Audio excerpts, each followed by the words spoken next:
കോഴിക്കോട് നഗരത്തിലെ കോംട്രസ്റ്റ് നെയ്ത്തുശാല ഏറ്റെടുക്കുന്നതിനായി നിയമസഭ ഏകകണ്ഠമായി പാസാക്കിയ ബിൽ രാഷ്ട്രപതി അംഗീകരിച്ച് 8 വർഷമായിട്ടും നടപടിയില്ല. 2012 സ്ഥാപനം KSIDCക്ക് കൈമാറുന്നതിനായി ഉമ്മൻചാണ്ടി സർക്കാർ പാസാക്കിയ ബില്ലാണ് നിയമ നടപടികളിലെ സാങ്കേതിക കുരുക്കിൽപ്പെട്ട് ഇഴയുന്നത്. ഇപ്പോൾ അധികാരത്തിൽ വന്ന UDF സർക്കാർ സാങ്കേതിക പ്രശ്നങ്ങൾ പരിഹരിച്ച് നെയ്ത്തുശാല ഏറ്റെടുക്കുമെന്ന പ്രതീക്ഷയിലാണ് തൊഴിലാളികൾ.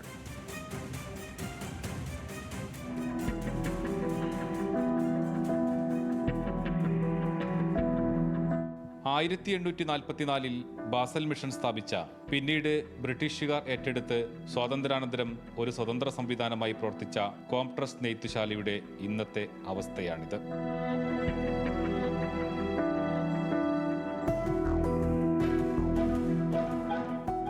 കോഴിക്കോട് മാനാഞ്ചിറയിലുള്ള ഈ സ്ഥാപനം ഇന്നൊരു അസ്ഥികൂടം പോലെ തകർന്നു നിൽക്കുകയാണ്. നെയ്ത്ത് യന്ത്രങ്ങളും കളറിംഗ് യൂണിറ്റുമെല്ലാം പൂർണ്ണമായും നശിച്ചു. കോഴിക്കോടിന്റെ അഭിമാന സ്ഥാപനമായി സംരക്ഷിച്ചു നിർത്തേണ്ടിയിരുന്ന നെയ്ത്തുശാലയാണിത്. 2009 അനധികൃതമായി അടച്ചുപൂട്ടിയ നെയ്ത്ത് ഫാക്ടറി ഏറ്റെടുക്കുന്നതിനായി 2012 ഉമ്മൻചാണ്ടി സർക്കാർ ബില്ല് പാസാക്കിയതാണ്. നിയമസഭ ഐക്യകണ്ഠേന പാസാക്കിയ ബില്ലിന് 2018 രാഷ്ട്രപതി അംഗീകാരം നൽകി. കോംട്രസ്റ്റിൽ നിന്നും സ്ഥലം വാങ്ങിയ വിവിധ സ്ഥാപനങ്ങൾ നെയ്ത്ത് ഫാക്ടറി ഏറ്റെടുക്കുന്നതിനെതിരെ കോടതിയെ സമീപിച്ചതോടെ നടപടികൾ പാതിവഴിയിലായി. എന്നാൽ നിയമ തടസ്സങ്ങൾ പരിഹരിക്കാൻ കഴിഞ്ഞ സർക്കാർ താൽപര്യം കാണിച്ചില്ലെന്ന് തൊഴിലാളികൾ പറയുന്നു. കഴിഞ്ഞ 1.5 വർഷക്കാലം 60 തവണയാണ് ഞാൻ തിരുവനന്തപുരത്ത് ഈ വിഷയത്തിന് വേണ്ടി മാത്രം പോയത്.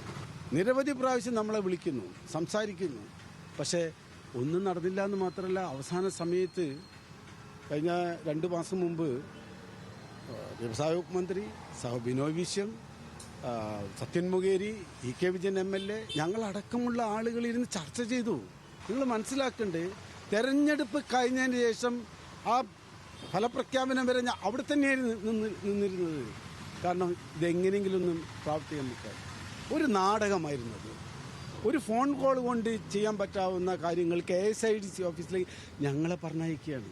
കോംട്രസ്റ്റ് നെയ്ത്തുശാല ഏറ്റെടുത്ത് വ്യവസായ മ്യൂസിയവും ആധുനിക നെയ്ത്തുശാലയും തുടങ്ങാനാണ് പദ്ധതിയിട്ടിരുന്നത്. എന്നാൽ നടപടികൾ നീണ്ടതോടെ കെട്ടിടം കാടുപിടിച്ച് നശിച്ചു. ഇപ്പോൾ സാമൂഹ്യവിരുദ്ധരുടെയും മയക്കുമരുന്ന് വിൽപ്പനക്കാരുടെയും വിഹാര കേന്ദ്രമാണ് ഇവിടം. VD സതീശന്റെ നേതൃത്വത്തിൽ പുതിയ സർക്കാർ അധികാരത്തിൽ വന്നതോടെ നിയമ തടസ്സങ്ങൾ നീക്കി കോടികൾ വിലമതിക്കുന്ന കോംട്രസ്റ്റ് നെയ്ത്തുശാല ഏറ്റെടുക്കാൻ സർക്കാർ നടപടികൾ സ്വീകരിക്കുമെന്നാണ് തൊഴിലാളികളുടെ പ്രതീക്ഷ. 2018 രാഷ്ട്രപതിയുടെ അംഗീകാരം നിയമമായി ഗസറ്റിൽ പബ്ലിഷ് ചെയ്തത്. ആ നിയമം നടപ്പിലാക്കുന്നതിന് കഴിഞ്ഞ LDF സർക്കാർ യാതൊന്നും ചെയ്തില്ല എന്ന് പറഞ്ഞത് വളരെ സങ്കടകരമായ അവസ്ഥയാണ്. ഇനിയിപ്പോൾ മാറി വന്ന സർക്കാർ, അവരും നേരത്തെ ഈ സമരത്തിൻ്റെ ഭാഗമായിരുന്നു, അവരിലാണ് ഇനി പ്രതീക്ഷ. നിയമം നടപ്പിലാക്കുമെന്ന് ഞങ്ങൾ വിശ്വസിക്കുന്നു. കോംട്രസ്റ്റ് ഏറ്റെടുക്കണമെന്നാവശ്യപ്പെട്ട് 2022 ഡിസംബറിലാണ് തൊഴിലാളികൾ 2ാം ഘട്ട സമരം ആരംഭിക്കുന്നത്. 3 വർഷവും 5 മാസവും പിന്നിട്ട സമരത്തോടും കഴിഞ്ഞ സർക്കാർ അവഗണനയാണ് കാണിച്ചത്. നഗരഹൃദയത്തിലുള്ള കോംട്രസ്റ്റ് ഭൂമിയിൽ കണ്ണുവെച്ച റിയൽ എസ്റ്റേറ്റ് ലോബിക്ക് വേണ്ടി ഒത്തുകളിച്ചതാണ് ഏറ്റെടുക്കൽ നടപടി യാഥാർത്ഥ്യമാകാത്തതിന് കാരണമെന്നും തൊഴിലാളികൾ വിശ്വസിക്കുന്നു. ഒരു കാലത്ത് അമേരിക്കയിലെ വൈറ്റ് ഹൗസിലേക്കും ബ്രിട്ടീഷ് രാജകുടുംബത്തിലേക്കും യൂറോപ്യൻ രാജ്യങ്ങളിലേക്കും നമ്മുടെ രാഷ്ട്രപതി ഭവനിലേക്കും തുണിത്തരങ്ങൾ കയറ്റി അയച്ചത് ഇവിടെ നിന്നാണ്. ആ നെയ്ത്തുശാലയാണ് ഇങ്ങനെ തകർന്നു കിടക്കുന്നത്.